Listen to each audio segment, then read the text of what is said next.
Aux côtés de Léa Salamé, Christophe de Chavannes forme un duo à succès chaque samedi soir sur France 2. Dans quelle époque? Un rôle de numéro 2 pas forcément facile à appréhender pour l'ancien animateur star. Si est-il le succès surprise de cette rentrée télé?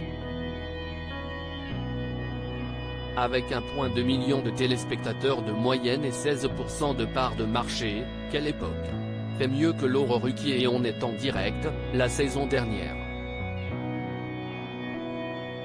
Une réussite quantitative mais également qualitative avec des invités variés, Léa Salamé revendique que son talk-show s'inscrit dans la veine de Tout le monde en parle de Thierry Ardisson, et un duo plutôt efficace. Car sur le papier, le tandem Salamé de Chavannes a pu, au lancement de l'émission, faire douter certains. Lors d'un entretien à nos confrères de ATL 2 semaines, Christophe de Chavannes évoque justement son rôle d'invité permanent, lui qui a été animateur numéro 1 pendant des années. Tout le monde me disait que Christophe de Chavannes allait me bouffer. Quelle époque me demande une concentration folle. Je sors de là en étant plus fatigué que si j'avais présenté l'émission, révèle l'ancien animateur star de TF1 dans le magazine disponible en kiosque dès ce samedi 4 février. Un engagement que salue chaudement Léa Salamé tout en avouant avoir douté de leur réussite. Christophe prend le job très au sérieux.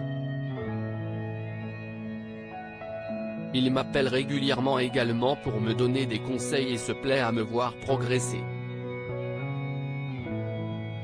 Deux choses me touchent chez lui, il est à la fois généreux et dans la transmission. Il pensait que la télé c'était fini pour lui, mais de Chavannes est devenu hype. Si est-il vrai qu'au début, j'ai eu un doute. Tout le monde me disait, Christophe va te bouffer. Si est-il un sujet qu'on a immédiatement abordé avec lui, de savoir s'il acceptait le deal de ne pas être le numéro 1, lui qu'il a été pendant 30 ans. J'ai encore des progrès à faire, affirme Christophe de Chavannes concernant son rôle dans Quelle époque. Avec franchise, Christophe de Chavannes reconnaît d'ailleurs que ce nouveau poste n'est pas forcément évident pour lui. Quand vous avez été meneur de meute, c'est compliqué de devenir le deuxième.